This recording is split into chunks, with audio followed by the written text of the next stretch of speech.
Hi, everybody. Welcome to Said Differently, brought to you by Troupe, and the place where we share experiences and ideas around B2B storytelling and messaging. I am really pleased to welcome today's guest, Jake Sorofman, who is the former CMO of both Visier and Pendo. Jake, did I pronounce Visier correctly? You did. You nailed it. Good. And Jake has also worked at Gartner in their analyst area. So, Jake, I'll let you introduce yourself a little bit more and tell the folks about your background. It's good to see you, Jen. I think you did a pretty good job. I've been CMO or working in marketing for B2B SaaS companies and technology companies for over 30 years, which when I say out loud makes me feel quite old.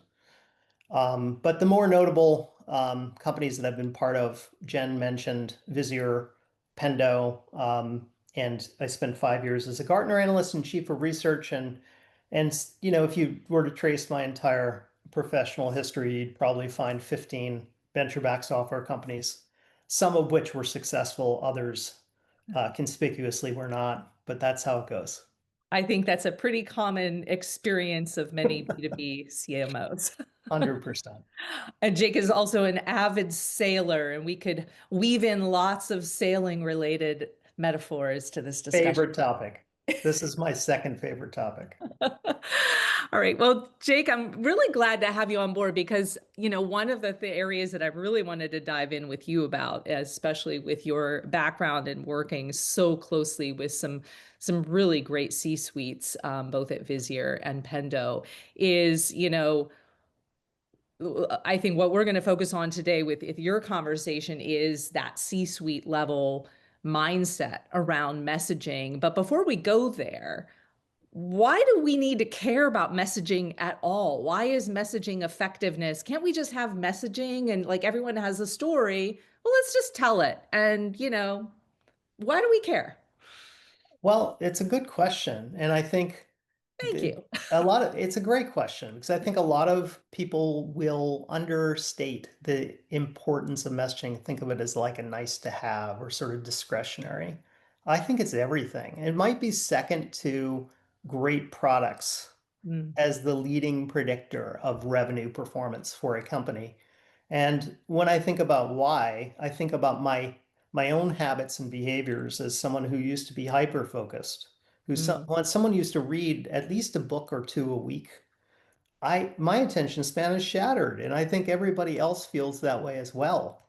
There's so much competing for our attention. yeah. So if I don't understand who you are, what you do, how you're different, for whom you do what uniquely well, in in almost instantaneously, I've kind of moved on.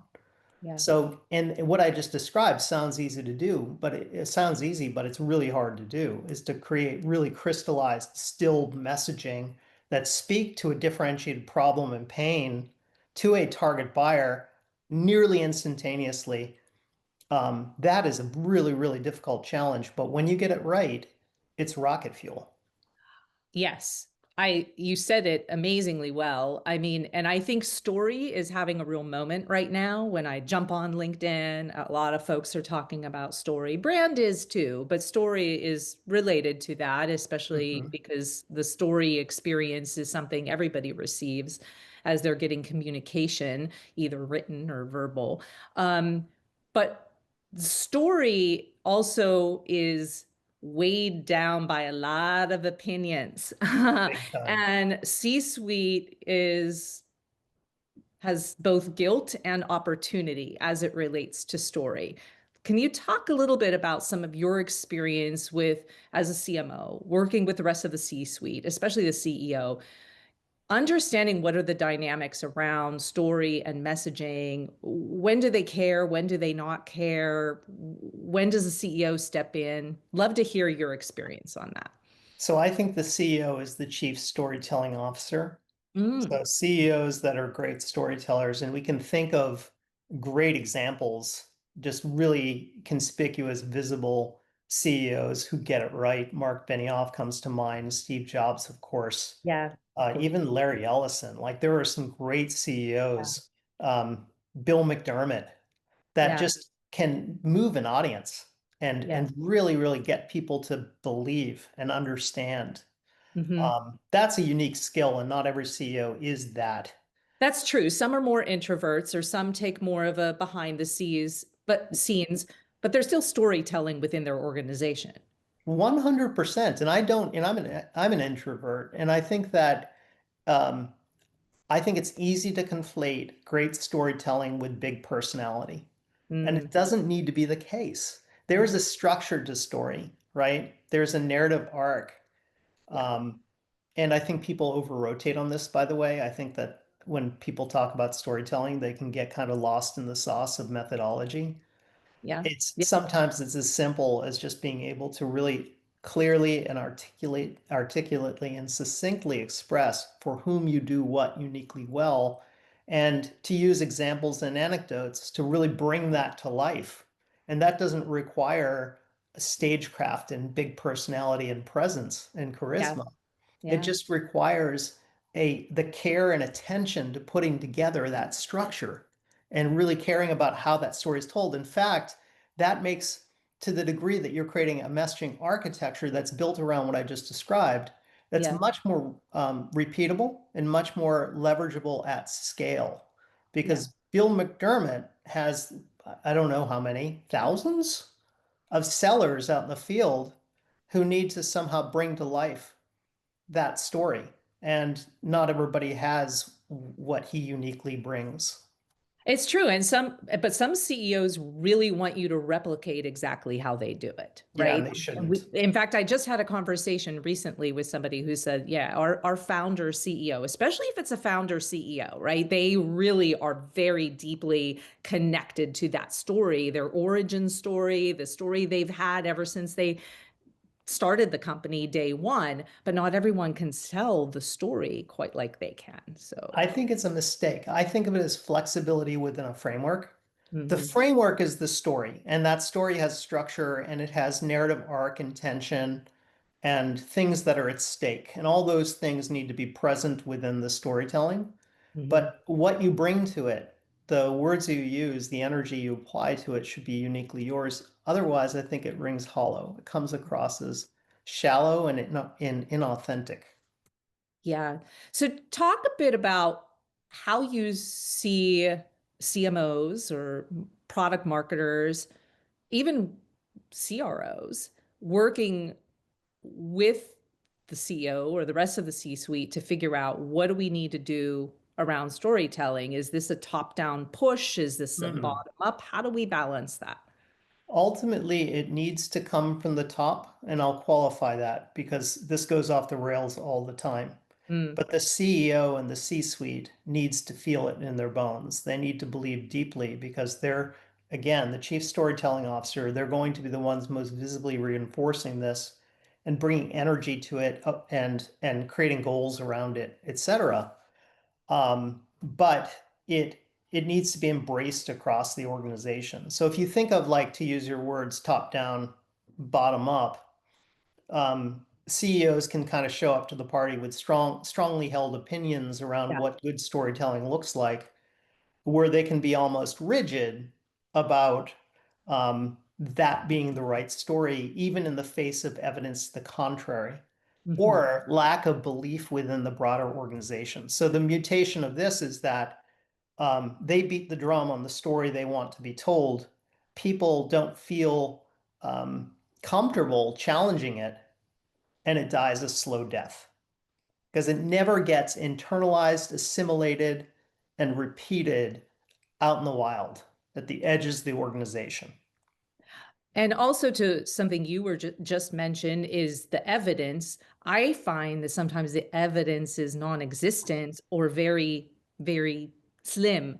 The True. evidence might be I'm not trying to pick on sales here, but the evidence might be a sales rep who is very loud and vocal about a particular sales cycle that they're running or a particular conversation that they just had or a competitive threat that exists out there. And they Mm. bring that and they shout it from the rooftops, and the Hmm. loudest voice gets the attention of the CEO. And is that evidence? It's an It's a data anecdotal point. data point, But is Yeah. it a pattern across many, many interactions? We don't know. I mean, we try to identify those patterns at Troupe, and we do identify them and we bring the data. But most organizations, especially the CEOs, are making decisions based on very, very little information around their messaging. 100%. And I think you nailed it. It's often the loudest voice and the most strongly held opinions that are able to put their thumb on the scale. They hold the most sway in these positioning and messaging discussions. I often try to call out the people that are being the most reticent to participate. So find the people whose opinions you trust, who are less inclined to share those opinions, particularly Ah, in large groups, because mhm. they're often looking at things. It's like, the people that are listening more than they talk are observing more closely, right? So find those people and use them as Yeah. a counterweight to some of the bravado that comes from the people that show up with the big opinions. I love that advice. I mean, that takes some real proactive intention to It do that, does. but Yeah. yeah. Yeah. One of the things you and I were just chatting about before we launched record on this is the different sort of extremes of messaging, I'll say iteration cadence. You have the sort of set it and forget it mindset, which is, okay, we have our messaging and we're just running with this, right? We're not even going to call it into question. We're going to, just let it go, let it do its thing. Or we have what I call mercurial machinations, which Mm. is the last conversation, suddenly you're changing your messaging again. Hmm. This is often very common in more earlier stage companies, but let's face it, there are some founders, CEOs, even CMOs that are more mercurial in nature, and they're like, let's try something new. Let's try this. Hmm. Let's swivel chair this messaging. What are your perspectives on those two extremes, and how do you interpret them? What are the root causes, and where do you think the happy medium is? Yeah, I mean, I've experienced both so many times. Yeah. The mercurial machinations of like just constantly iterating on your messaging leads to a lot of false negatives because you don't give the messaging an opportunity to breathe. It needs there's a time horizon for that message to actually demonstrate whether it has legs. Yeah. So I think it's often born of anxiety and impatience and nervousness, but it's also born of boredom. As marketers Boredom. and revenue Boredom. leaders, we become tired of the message. We think it's stale. I'm so tired of telling that story. And by Yeah. the time we're tired of it, the market is just starting to understand. So I think that the right answer is in between those two extremes for sure. But I think that the mercurial machinations can do more damage than the Mm. set it and forget it because you don't have data to validate and optimize against. You're purely running on anecdotes at every turn. 100%. Yeah. I think, there's certainly that desire to get that immediate gratification too, right? You're looking for that instant reinforcement. And I think a lot of measurements that we've traditionally used for messaging, looking at messaging effectiveness, which are, in my opinion, very inadequate. But we're looking at things like, from a marketing standpoint, at least, open rates, click rates, Mm, engagement rates, right?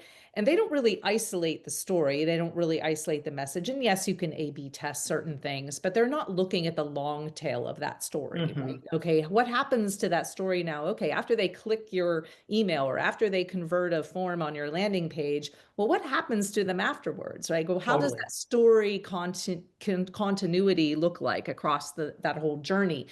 Um, so there's this desire, I think, to get that piece of data that gives you that initial, like, oh, that worked, right? Yeah. Oh, we got more clicks, we got more form fills, okay, so that message worked. Well, did it? I don't know, so Yeah, 100%. And you're right. So I think that sort of measurement and optimization is important. It's necessary, but insufficient. It's too micro to really understand the story itself and whether the story is landing. It just made me think of something because again, I've been through this a few times where product marketing, I think, is the most difficult role in marketing. because it is so difficult to measure, and Mm, there's such strongly held opinions, often in opposition to the work that product marketing is doing. So when a company is underperforming, if it's not growing to the CEO and the board's expectations, I think of it as almost like an interrogation chain, which begins with sales and sales leadership. And that's a binary. They can more or less measure, do I have the right leaders? Do I have the right reps? Are we running um, the right playbook? yeah. And then they move on to demand gen. And again, that's a binary. It's measurable. They can conclude Okay. whether it is or isn't effective, kind of to the point that you're making around managing and optimizing some of these channels and managing and optimizing the funnel.